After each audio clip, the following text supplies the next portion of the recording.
recording Mr. Marcos Roces. Did I say that right? Marcos Yes. Roces. Okay. On December 6th, 2004. Just a couple of days before the actual Start of the bombing war. the Philippines. Yes. So, Mr. Roces, the last time we met, you were talking about your experiences during the Japanese occupation. Yes. And it seemed quite interesting that your family was actually owned the Ideal Theater, which was the largest entertainment theater in Manila, pre-war. Can you give us a little description of that? Because I think that's pretty interesting. Yes. You know, the theater was set up by my old man. I think it was designed sometime in the 20s, early 20s by architect Pablo Antonio, who's now a national artist. And we represented Metro Goldwyn Mayer for about 70 years.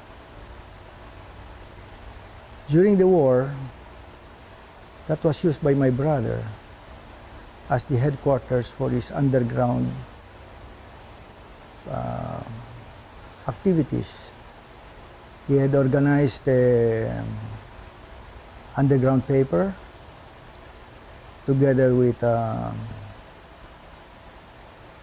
Lorenzo Tañada, who became a senator, J.B.L. Reyes, who became a Chief Justice, Tony Bautista, and many others, and Tony Abaya. No, I'm sorry, Cesar Abaya. The first time the theater was raided by the Japanese, the assistant manager, I can't recall his first name, but his name was Mr. Gadol, was arrested by the Japanese because he had an American flag in his desk, in one of the drawers.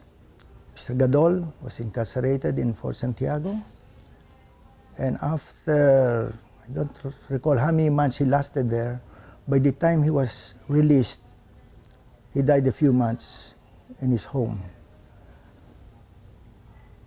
I recall many years ago when we interviewed J.B.L. Reyes, the former justice, and he told me that while they were conducting a meeting in the office of my brother, Liling, he was so uncomfortable sitting in the divan, so much so that he kept changing positions until finally he couldn't stand it. He got up, upturned the chair, and then found some grenades stuck inside where my brother had kept them. And he told me that the theater was full of arms, ammunition, guns, which my brother kept in a dumbwaiter that ferried the films from the basement to the projection room on the third floor. And so he had the dumbwaiter stuck in between floors so the Japanese could not get to them. When I interviewed Senator Tañada, he mentioned that one of their companions, Mr. De Santos, was picked up by the Japanese, but at his girlfriend's house.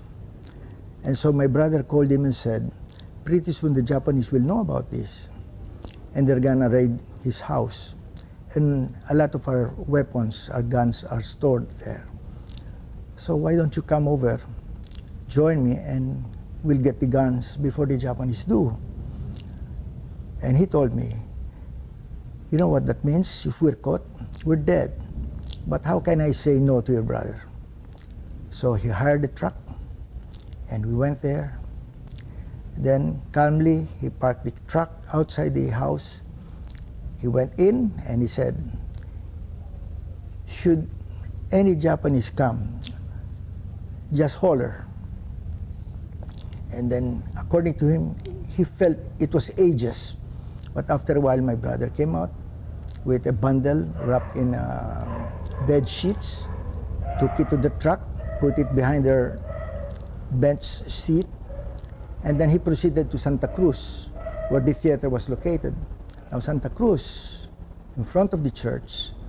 The place was crawling with Japanese. So I said, what do we do now? He said, just relax. There was a good movie, so a lot of Japanese were seeing the movie. So I said, in between the showings, we'll come in. And after a while, my brother got the bundle and walked in the street like he was carrying a sack of rice. And he went in and hid the guns there again.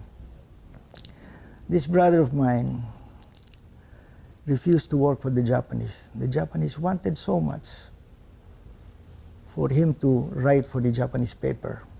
But he claimed that he was retired. He was only about 30, 32 years old. Anyway, he was picked up by the Japanese one time. He was incarcerated. Later on, when he was released, my father asked him to go to the mountains. But he refused because he said, if I do, someone else will have to take my place. So he kept on. He was picked up again. Again, my father pleaded, but he wouldn't let go. The third time he was picked up, that was the last time we saw him. It was so painful for my mother. After the war, many people would tell her that he was seen in Palawan, and there was hope.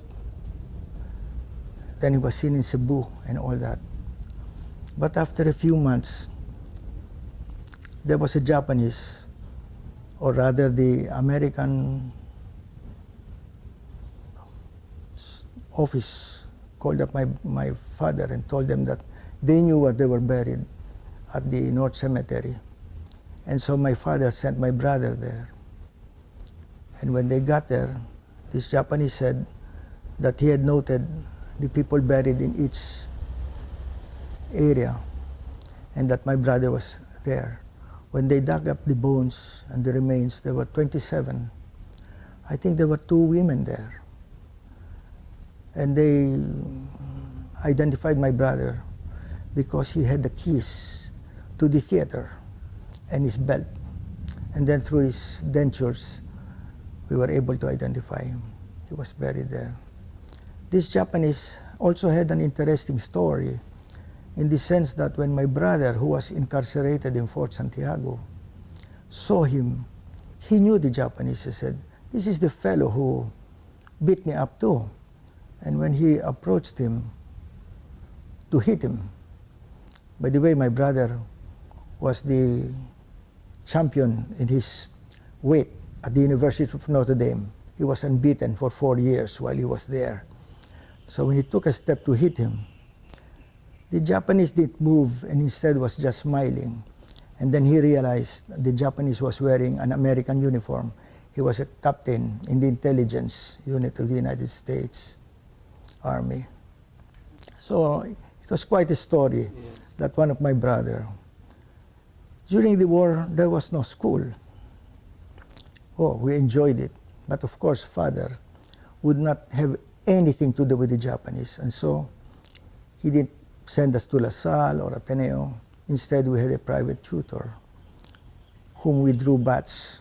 We were 3 boys taking lessons from him. The war taught me many things. Taught me to endure many humiliations from the Japanese. Every time we walked, for instance, the streets, every time there was a Japanese sentry, we had to cross the street. Otherwise, we would be forced to bow. And if you didn't do it right, you get slapped. One day, I helped my mother in the gardening of the house, and I was mowing the grass.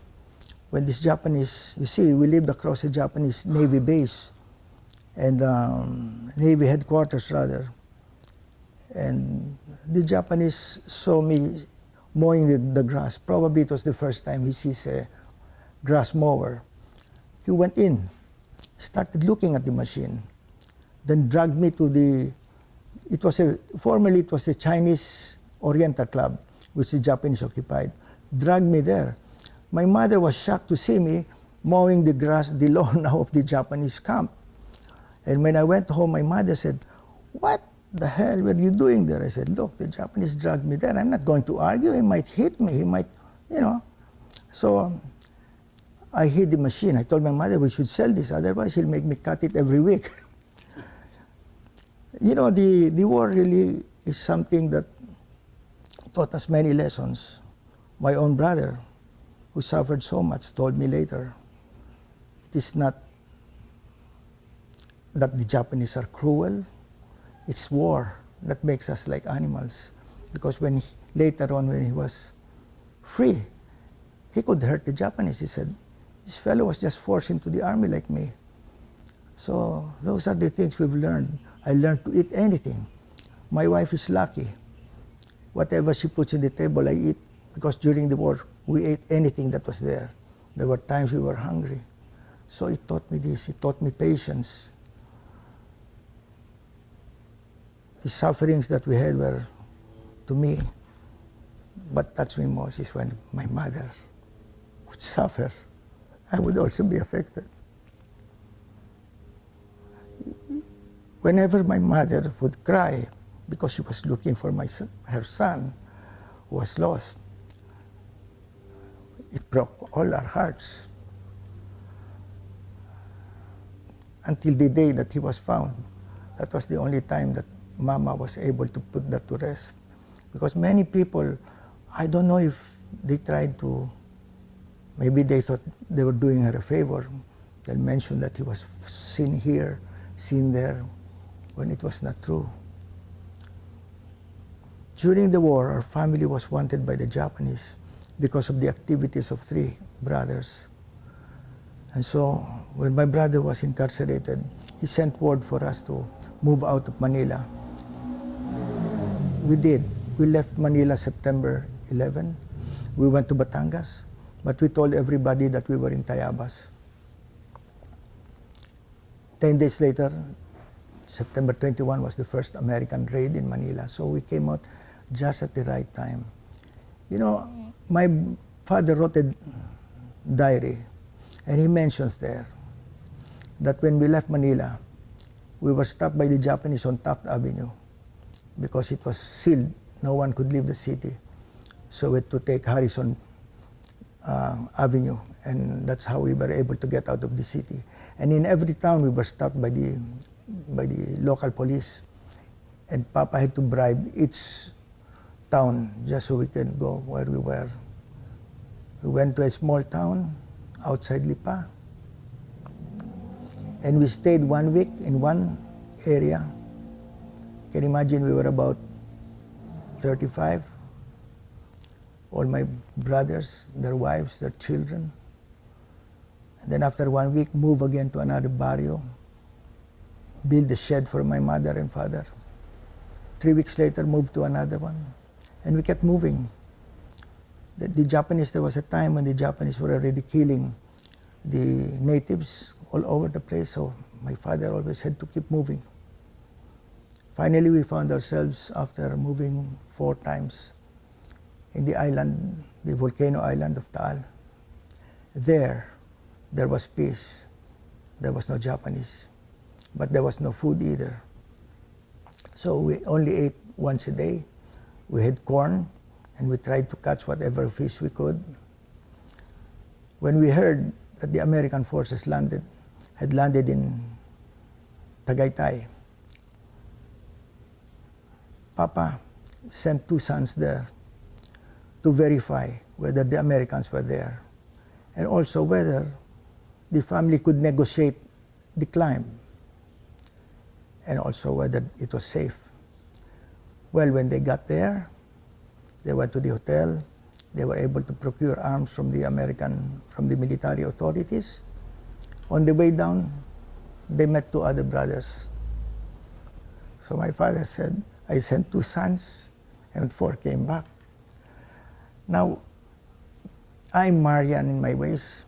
I always pray. I never go out of the house without my rosary. People ask me why. My mother and father always prayed since I was a child. During the war, we prayed more. And every time we moved, people will tell us to go to Rosario. Papa will send one of our men to check it out. He never came back. There was a massacre there. And each time my father made a decision, it was the correct one. He always brought us to safety. I think it was because of our prayers.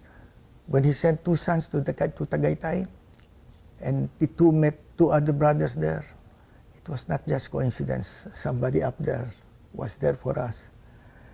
When finally the family climbed that area, which was infested with Japanese at that time, but we didn't see any. We reached the top in two groups, 2 days apart, because Papa said he didn't want the entire family lost. So he split it into two. The first batch to go with him, and we were made the choice whether we will go with mother or we'll go with father. That was one of the hardest choices I had to make. I went with my mother. When we reached Tagaytay, we had to procure some form of transportation. When my brother went to the hotel, he asked the soldiers there, they said he had to talk to the commander.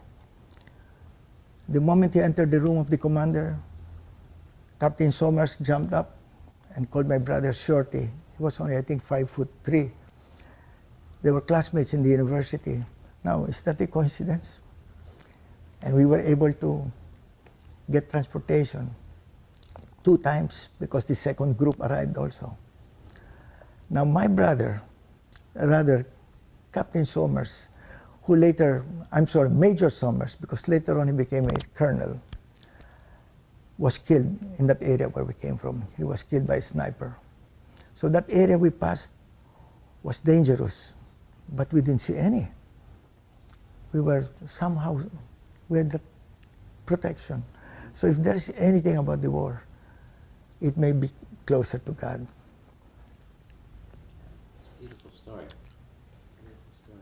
What, do you think that telling the story again benefits the rest of the younger generation? Do you think they have something to learn from that, all of this?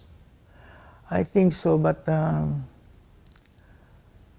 yes, the younger generation are more prayerful. There was a time that people already avoided the churches. At least in the Philippines, the churches are still packed, and I see a lot of young people there.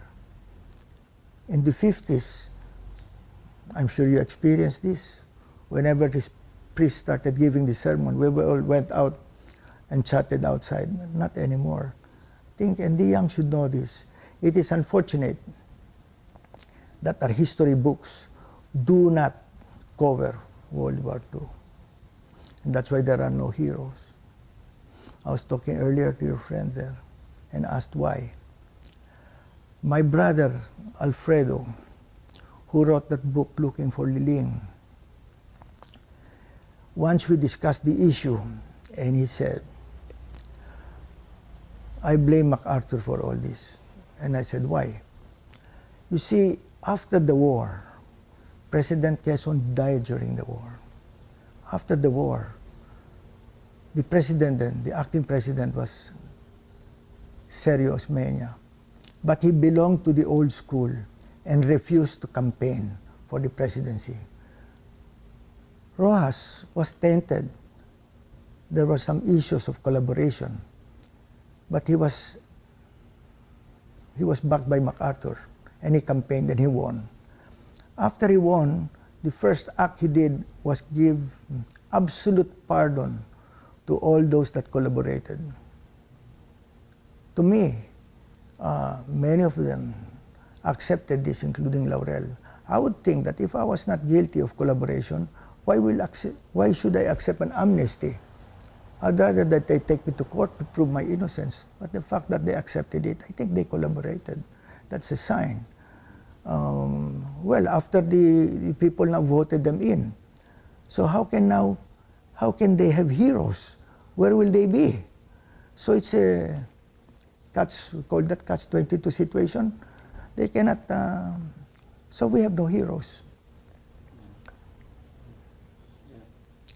It is very sad. You know, my mother told me when,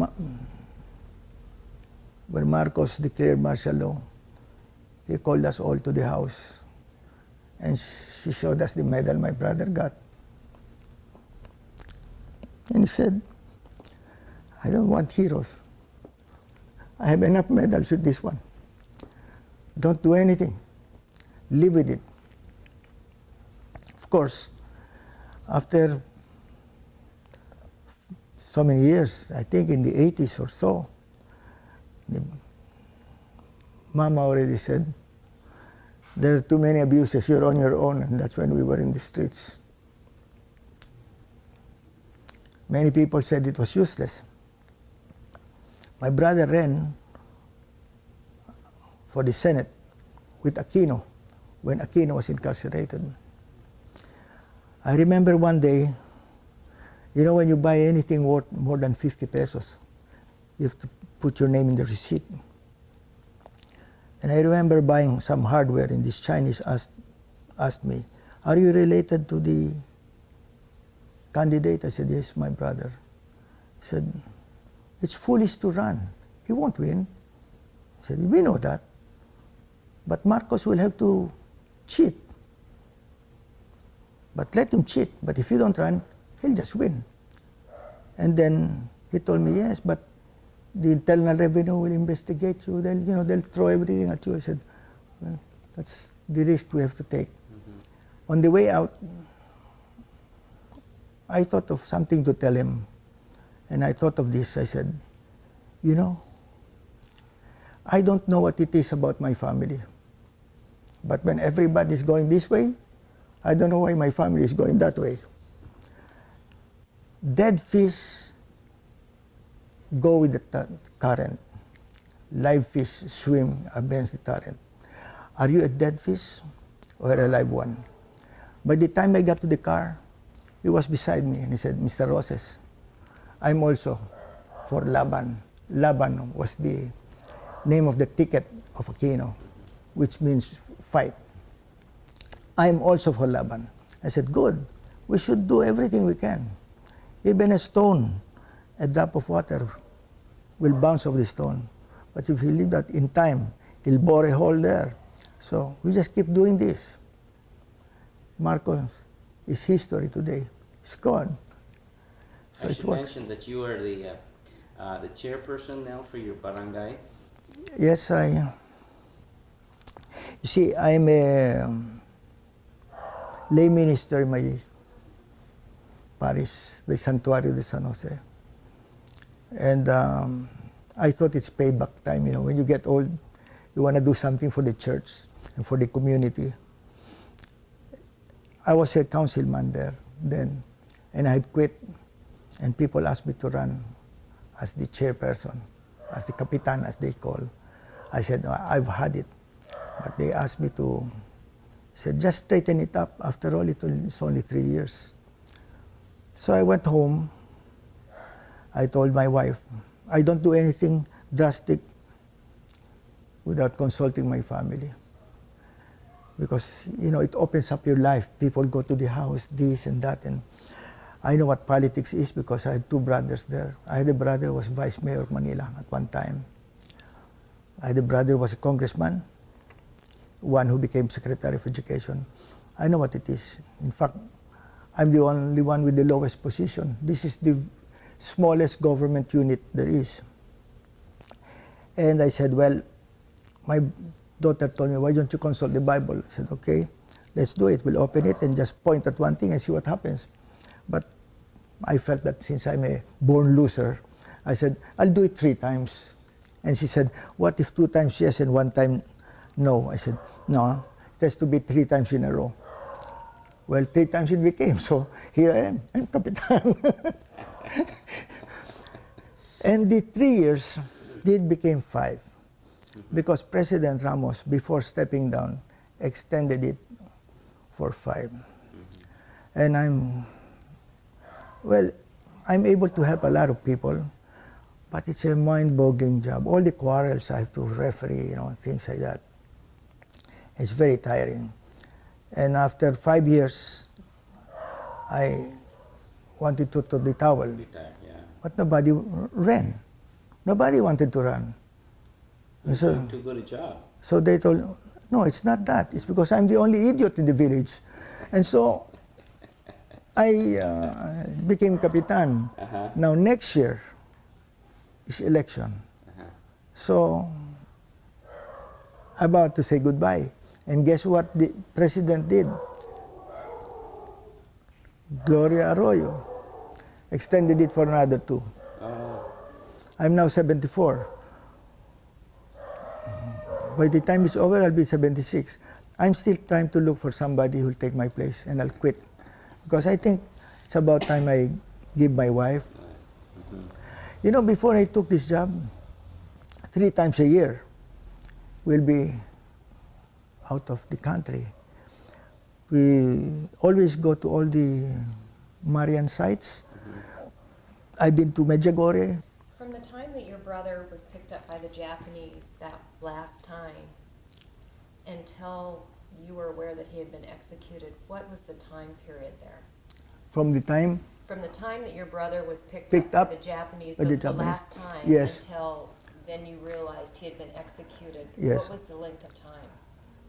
You know, I cannot, even the wife cannot remember when he was picked up, but I think he was picked up maybe about October, like this. And we learned about it sometime in April already of 1945. Yes. And did you learn anything about the circumstances of the execution itself? No, it was, we found out that he was beheaded. I think the reason they knew that is because the way the bodies were in the pit, that the heads were not beside the what you got, the skeletal. It was already, you know, they picked up the skeletal remains, but it was not completely, they had to clean it up. And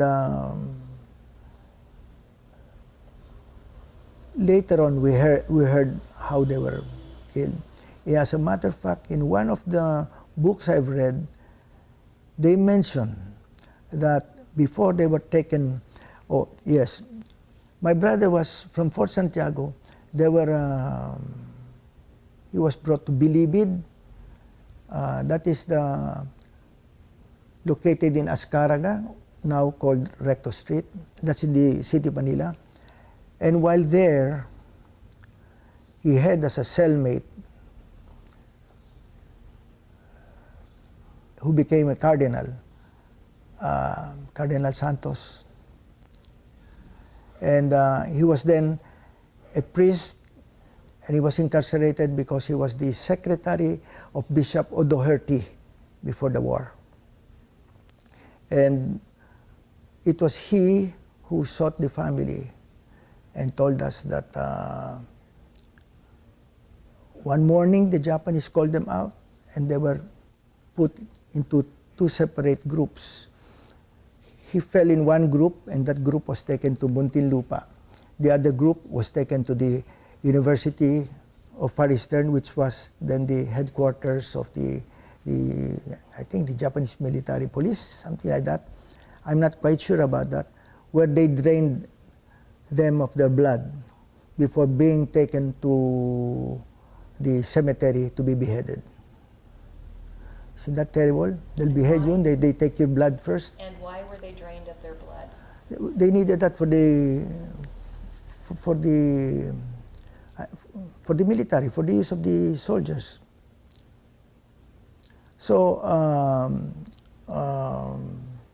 I remember you telling us some of those details the other night, yes. And I wanted to backtrack and so that you we know, could get that in. Cardinal Santos became very close to the family after that. And then so much so that when he became bishop, he got my mother to be her madrina, a sponsor, and we were close to him. I'll tell you something about another brother, Jesus. He was also incarcerated. This is the brother that joined us in Batangas after he was given a parole, And then he broke parole and joined the family in Batangas. He was very, very sickly.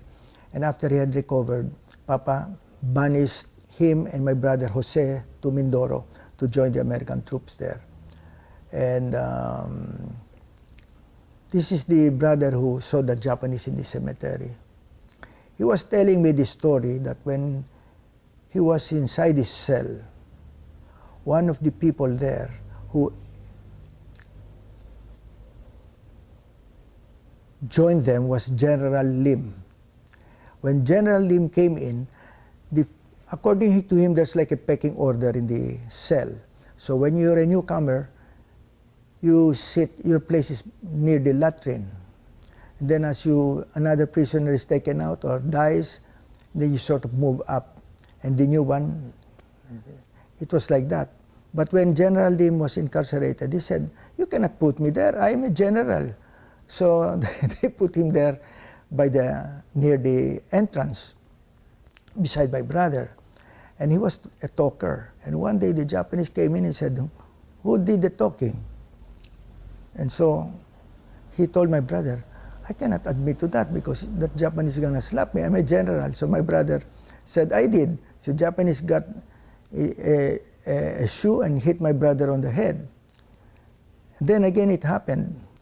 And my brother admitted he was the one. So he got hit again on the head with the shoe. The third time it happened, my brother said, "Look, I'm sick and tired of getting hit on the head. Somebody better admit it. We better take turns." And I think General Lim died. He was also pointed out by the same spy that pointed to my brother who was killed.